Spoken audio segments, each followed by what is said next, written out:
Hello everybody and welcome to my latest YouTube contribution towards volunteer management.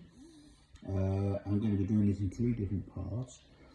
I wanted to go into a bit more detail about following volunteer management processes, thinking about how you recruit volunteers, how you train volunteers and how you supervise volunteers as well. So I thought I would follow that up, go into a bit more detail, and perhaps hopefully gives a bit more advice on how it might happen.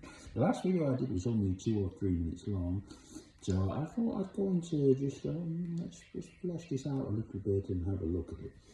So that's what I was really looking at, and there's a number of different things that we need to really be thinking about as we look at following a full volunteer management process system. Number one, how do you recruit and select your volunteers, and how do you ensure that it's representative of the communities that you represent? We're going to be looking at that. The second one, what kind of induction, support and supervision do you actually do for your volunteers as well, to make sure that they're looked after and they understand exactly what their role is and what's going on? The third one, what kind of training do you give them? It could be statutory training, equality and diversity, safeguarding, health and safety, stuff like that as well. Or what does other training they want to do as well might help them develop within their role and help them put something on their CV if they're interested in progressing from the volunteer role into paid employment. How do you organise the schedule as well? How do you ensure that you put together a plan for your volunteers that matches their time expectations? Some might only have a couple of hours a week. Some people might have 3 days a week. Who knows? How do you schedule that? And how do you then put together a plan where they can be successful in their role based on the number of hours that's there? They could be equally effective, don't get me wrong. Someone who does just does 2 hours, if they've got particular expertise, they might be able to contribute as much as someone who's doing 3 days a week. So it's like, think about that as well. Think about your communication and your updates as well. How often do you want to update your volunteers on what's going on? Are there any changes that they need to know about? Are there any updates that are out there as well? You know what I mean? What kind of feedback do you want to get back from your volunteers? What do you think of the service? How are things going? Is it working for you? How do you think we're meeting our objectives? Do you even know what our objectives are? Just get you tied in and understanding what's going on. So the communication is a very important thing as well. Thinking about how you reward and recognise your volunteers as well. The recognition bit of it. Let's say, for example, you cannot run your service without volunteers. How are you going to recognise that and let them know?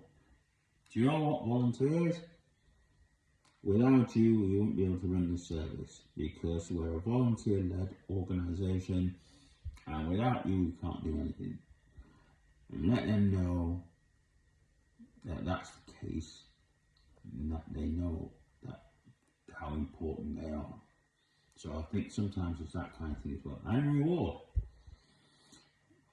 Saying thank you, certificates, long service awards, events, all that kind of stuff.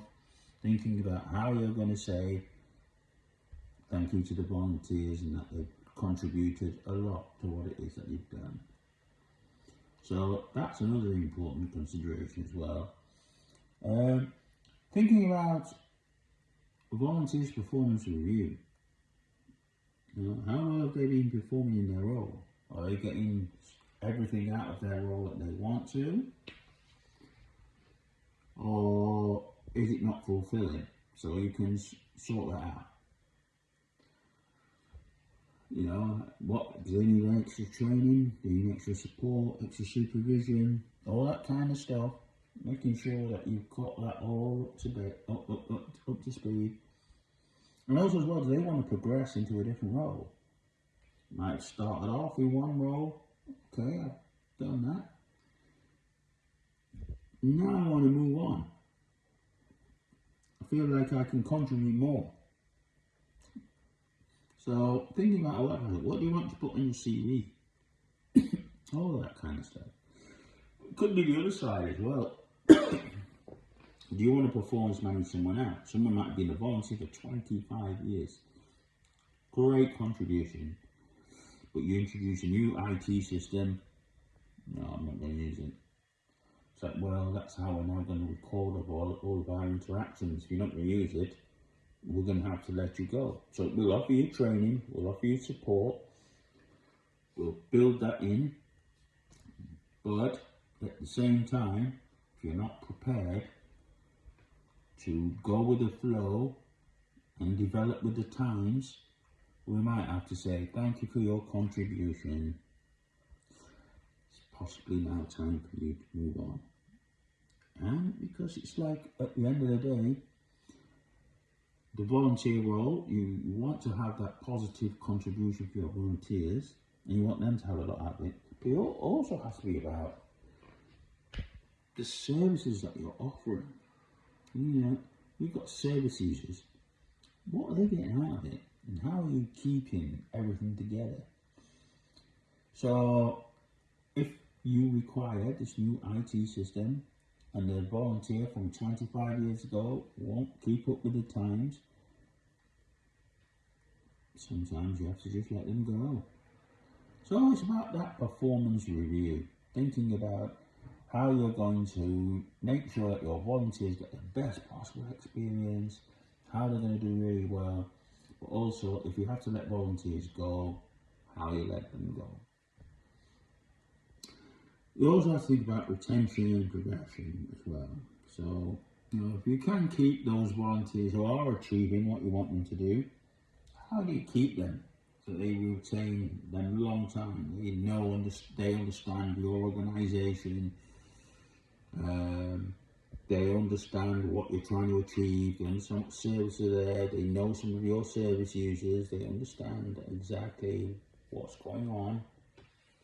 How do you retain those volunteers as well? That's really important as well. And then also as well, like I was saying earlier, progression. You might have some volunteers who come in, let's say, doing data entry, or are just sort of trying to find their way in, and then that's one. Got a bit more experience now. Now I feel really great about it. I want to do more. I want to take on more responsibility. How do you facilitate that progression? So that's a really important thing as well. Final thing, how do you have effective volunteer management systems? How do you record everything? Who are your volunteers? What are they doing? What's their role? How much time are they contributing towards you? What projects have they been involved in? How have they contributed towards what's happening? Can you give them a reference? Can you ensure that your volunteers are recognised? Have you got an effective system, a volunteer management database that records all of that information to make sure that they are recorded, recognised, and everything's happening? So that's what we're talking about today. Effective volunteer management processes. Have you got all your ducks in a row to make sure that you have your volunteers correctly recruited, inducted, trained, supervised, monitored, they've got the right schedule, you communicate the right information with them, you reward them for their contribution, what's there, you recognise that, okay, without you, we couldn't do it. Do you do a performance review to make sure that, you know, you're up to speed with everything, how it's all working? And if you've got any volunteers there who aren't doing anything that you think would benefit your service. How would you performance manage them out? How will you performance manage volunteers up? Very, very important. How do you retain those volunteers who are achieving so you don't lose them? How do you help them progress into new roles? And then how do you effectively manage that whole system? Remember, you've got a proper management system for volunteers that you can say, this is the volunteer, this is their role, this is what they're doing, this is what they've achieved, this is how many hours they put in, these are the expenses we need to claim, all of that kind of stuff. Make sure you've got that put in. So that's my sort of kind of introduction to volunteer management processes. We're going to follow this up by doing another couple of videos so that we can go into a bit more detail. But I thought, okay, let's start things off this way. Thank you very much. It's been really great, and hope to see you next time.